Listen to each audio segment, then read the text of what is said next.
School protests are now spreading beyond NEET and paper leak issues.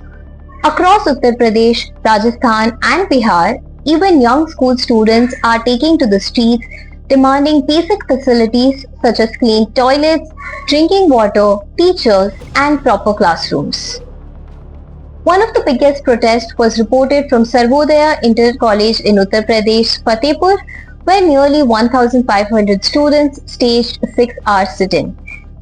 They alleged that classrooms had no electricity or fans, toilets were unhygienic, drinking water was unavailable, benches were inadequate, and the campus was poorly maintained. Following the protest, the District Inspector of Schools inspected the campus and assured students that the problems would be addressed. In Barmer, students locked the gates of their government senior secondary school and held a demonstration over a severe shortage of teachers. They demanded immediate deployment of teachers until permanent appointments are made. A similar protest was seen in Bihar's Gaya, where around 40 students from Simura Middle School marched to the Tikari Subdivisional Office. They complained about poor quality midday meals, a broken hand pump, dirty toilets, and the lack of sports equipment.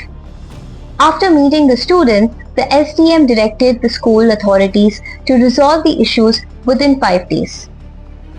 The protests come as the National Education Policy 2020 promises quality education and better learning facilities for every child.